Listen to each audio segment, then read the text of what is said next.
നമസ്കാരം. ഞങ്ങളിപ്പോൾ നിൽക്കുന്നത് ശാസ്താംകോട്ട അനക്കര എന്ന് പറയുന്ന സ്ഥലത്താണ്. അവിടെ സതീഷ് ശങ്കർ എന്ന് പറയുന്ന ആളിൻ്റെ മരണപ്പെട്ട അതുല്യയുടെ ഭർത്താവ് എൻ്റെ വീടിന് മുന്നിലാണ്. അനീഷ് എന്നാണ് നാട്ടിൽ വിളിക്കുന്നത്. അപ്പോൾ അദ്ദേഹം ഇവിടെ വരുമ്പോൾ വളരെ ഡീസൻ്റ് ആണെന്നാണ് പറയുന്നത്. കാരണം മദ്യപിക്കുന്നത് കണ്ടിട്ടില്ല എന്നാണ് പറയുന്നത്. 10 വർഷമായി ഇദ്ദേഹം ഇവിടുന്ന് പോയിട്ട് ഇടയ്ക്ക് വന്ന് ജ്യേഷ്ഠൻ മരിച്ചപ്പോൾ പോലും ഇവിടെ എത്തിയില്ല എന്ന് പറയുന്നുണ്ട്. അതുകൂടാതെ അമ്മയെ നോക്കുന്നത് പോലും ഇളയ ആളാണ്. അപ്പോൾ ഈ ഇവിടെ അദ്ദേഹത്തിന് വീട് വെക്കാനായിട്ട് സ്ഥലം വേണമെന്ന് പറഞ്ഞപ്പം അനിയന് കൊടുക്കാതെ ആ വസ്തു ഇദ്ദേഹത്തിന് കൊടുക്കുകയും ചെയ്തു. അപ്പോൾ അങ്ങനെ അവർ തമ്മിൽ അങ്ങനെ ഒരു സന്മനസ്സുള്ള ആൾക്കാരാണ്. അങ്ങനെ ഒരു വീട് വെക്കാനുള്ള അവസരവും കൊടുത്തു. അപ്പോൾ ഇങ്ങനെ നല്ല ശമ്പളമുള്ള ആളാണ്.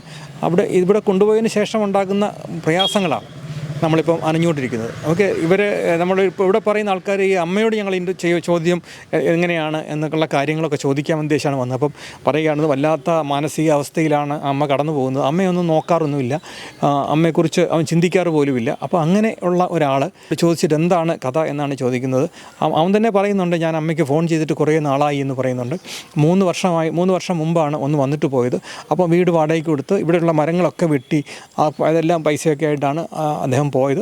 അല്ലാതെ ഈ കാര്യങ്ങൾക്ക് ഈ സ്വന്തം കാര്യത്തിനല്ലാതെ ഇവരുടെ ഒന്നും ഒരു കാര്യത്തിന് വേണ്ടപ്പെട്ട വസ്തു അത് അനിയനോട് കിട്ടണമെന്നോ അങ്ങനെയുള്ള സ്വാർത്ഥ താല്പര്യം ഉള്ള ഒരു വ്യക്തിയായിട്ട് വേണം നമുക്ക് ഇദ്ദേഹത്തെ കരുതാൻ. ഏതായാലും 10 വർഷം അനുഭവിച്ച ത്യാഗങ്ങളും ആ പെൺകുട്ടി അനുഭവിച്ച പീഡനങ്ങളും ഒക്കെ നമ്മൾ കണ്ടുകൊണ്ടേ ഇരിക്കുകയാണ്. വളരെ ദയനീയമായ അവസ്ഥയാണ്. പക്ഷേ എല്ലാവർക്കും ഇപ്പം നമ്മൾ ഈ വാർത്ത കേൾക്കുമ്പോൾ നമ്മുടെ മക്കളെക്കുറിച്ച് തീർച്ചയായിട്ടും ചിന്തിക്കണം.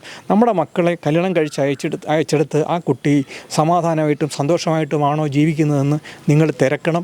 അല്ല എന്നാണെങ്കിൽ നിങ്ങളോട് പറയാതിരിപ്പുണ്ടാകും. അത് കൃത്യമായി മനസ്സിലാക്കി അല്ല എന്നുണ്ടെങ്കിൽ എത്രയും പെട്ടെന്ന് ആ ബന്ധം ഒഴിയണമെങ്കിൽ ആ ബന്ധം ഒഴിഞ്ഞ് അതിനെ ഫ്രീ ആക്കുക.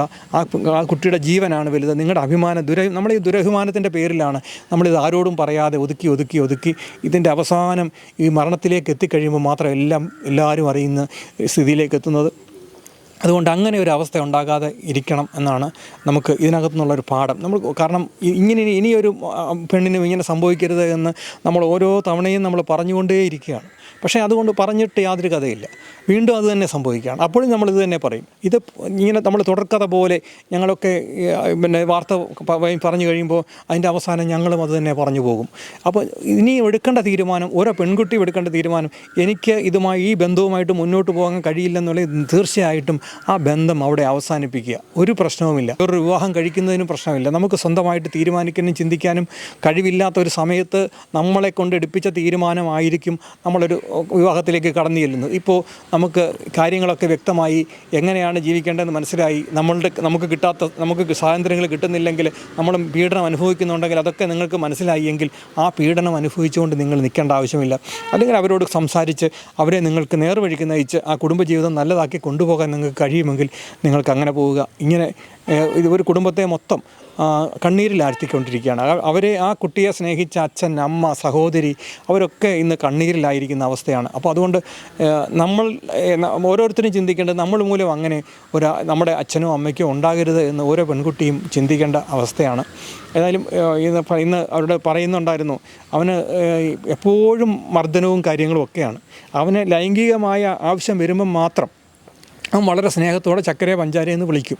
അത് കഴിഞ്ഞാൽ ഉടനെ വീണ്ടും അവൻ പഴയ രീതിയിലേക്ക് പോകുന്നു എന്ന് പറയുന്നത് എത്ര നീചമായ ഒരു പെൺകുട്ടിയെ എങ്ങനെയൊക്കെ അവൻ്റെ ആവശ്യത്തിന് വേണ്ടി ഉപയോഗിക്കുക എന്നതിനപ്പുറത്തേക്ക് സ്നേഹത്തോടെ അവനോട് പെരുമാറാൻ കഴിഞ്ഞില്ല എന്ന് പറയുന്നത് ഇത് നിരന്തരമായി ധാരാളം സ്ത്രീകൾ അനുഭവിക്കുന്ന ഒരു പ്രശ്നം തന്നെയാണ്. അത് നമ്മൾ ഇനിയും കണ്ടില്ല എന്ന് അടിച്ചിട്ട് കഥയില്ല. തീർച്ചയായിട്ടും ഓരോരുത്തരും ചിന്തിക്കണമെന്നാണ് എനിക്ക് തരാൻ കഴിയുന്ന എളിയ മെസ്സേജ്. നിങ്ങൾ തീർച്ചയായിട്ടും നിങ്ങളുടെ മകളെക്കുറിച്ച് ചിന്തിക്കണം. മകൾ എങ്ങനെയാണ് ജീവിക്കുന്നതെന്നും അറിയണം. അതുപോലെ ഓരോ പെൺകുട്ടികളും തൻ്റെ ജീവിതം ഇങ്ങനെ പോയാൽ എവിടെയാകും, താൻ സ്വപ്നം കണ്ട ജീവിതമല്ല തനിക്ക് കിട്ടുന്നത് എന്ന് തനിക്ക് തോന്നുന്നുണ്ടെങ്കിൽ അത് അങ്ങനെ ചിന്തിക്കണം. എന്തായാലും ഇതിന് നിങ്ങൾ ഇതേപോലെ ഒരിരയാകാതെ ഇരിക്കണമെന്ന് മാത്രമാണ് ഞങ്ങൾക്ക് പറയാനുള്ളത്. നന്ദി, നമസ്കാരം. കൂടുതൽ വാർത്തകളും വിശേഷങ്ങളും നിങ്ങൾക്ക് ലഭിക്കാൻ കേരളീയം ന്യൂസ് സബ്സ്ക്രൈബ് ചെയ്യുക. കൂടെ ബെൽ ബട്ടണും അമർത്തുക.